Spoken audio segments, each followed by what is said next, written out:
Norway is no longer just a team that qualifies for the World Cup. This time, they are genuinely dangerous. For years, when people talked about Norway, the same idea always came to mind. A country that produces good players but never manages to stay relevant in major tournaments. A team that is respected in Europe but not feared.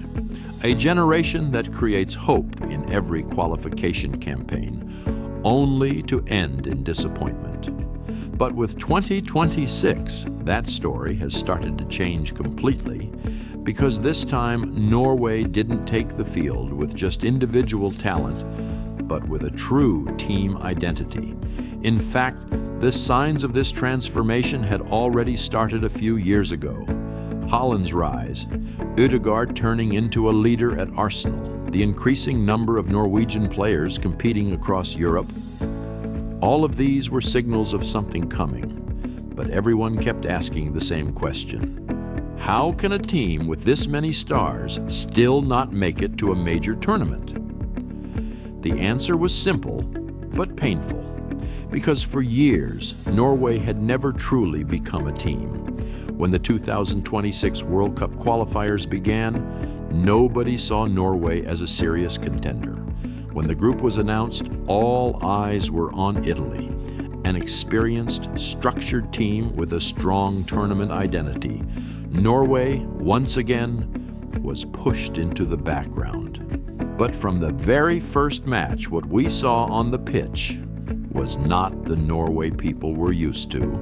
The 5-0 win away against Moldova was impressive, not just because of the score, but because of the way they played. Norway stepped onto the pitch with confidence, a team that wanted the ball, controlled the game, and suffocated their opponent. This was something we hadn't seen in years. In the second match, they traveled to Israel. A difficult atmosphere, a tough game, but Norway didn't step back. They won again, 4-2. After that, people started to realize something. This team doesn't just want to win, it wants to dominate. But everyone knew the real test was coming. Italy. That match became one of the most defining moments in recent Norwegian football history, because this wasn't just a qualifier, it was a test of identity.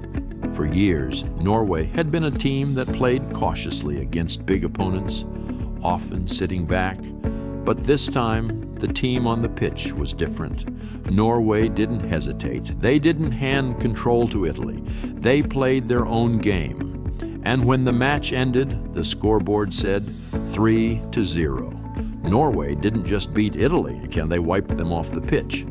After that victory, Norway was no longer seen as just a team in form, but as a serious force, and the matches that followed only confirmed that. They struggled away against Estonia, but still found a way to win. That mattered, because great teams don't just win when they play well, they also win when they don't.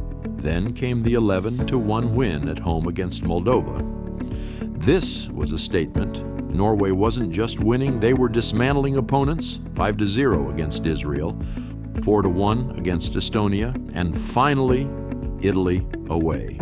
Everyone expected a closer match this time, but Norway showed up again.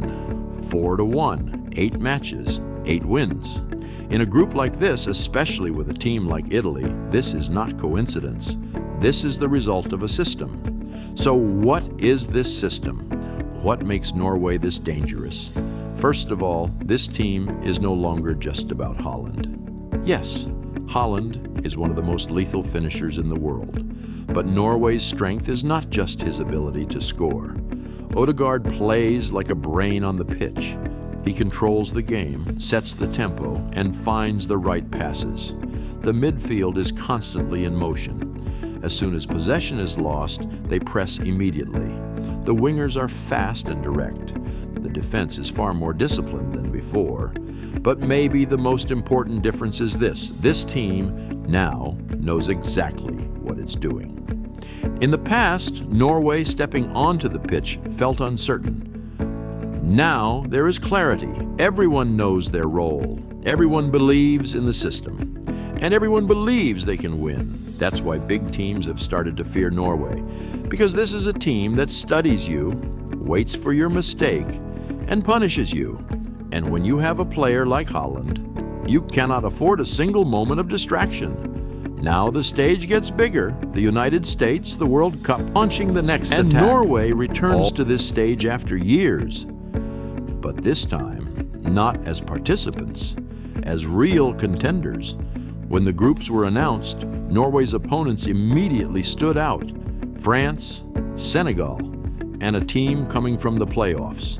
This is a difficult, balanced, and dangerous group. France is one of the biggest favorites of the tournament. In terms of squad quality, experience, and tournament pedigree, they are ahead of Norway. But Norway is no longer avoiding these kinds of matches because they know that if they play their game, they can score against anyone. Senegal is a different kind of threat. Physically strong, fast, and very effective in transition. This will be a real test for Norway. Believe me? You should, because this match won't just be about technique, but also physical battles. But Norway is no longer a physically weak team either. That's why this matchup looks very balanced. So, can Norway get out of this group? Yes, absolutely. But that's not the real question. The real question is, how far can this team go? Realistically, Norway is still not among the top favorites. Teams like France, Argentina, and Spain still have the edge in experience and squad depth. But football history has shown us something. In every tournament, one team emerges and disrupts everything. Norway could be that team because they have one key advantage. No one has fully figured them out yet. They lack major tournament experience, but that also makes them unpredictable. If they make it out of the group, their confidence will grow exponentially, and from that point on, stopping Norway could become very difficult. Can they win the World Cup? It's a difficult possibility, but not impossible, because sometimes the team that wins the tournament is not the one everyone expects, but the one that peaks at the right moment. And Norway is arriving at exactly that moment. They are in form, they are confident, and most importantly, they believe. Maybe this isn't just a qualification story. Maybe this is Norway's true arrival on the world stage. And maybe years from now, we will look back at 2026 and say, that's where it all began. If you enjoy this kind of storytelling, deep dive football content, don't forget to subscribe to the channel.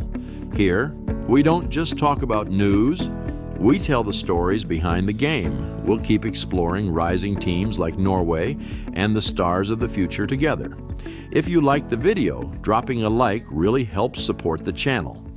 Your opinion matters too, so make sure to leave your thoughts in the comments. See you in the next video.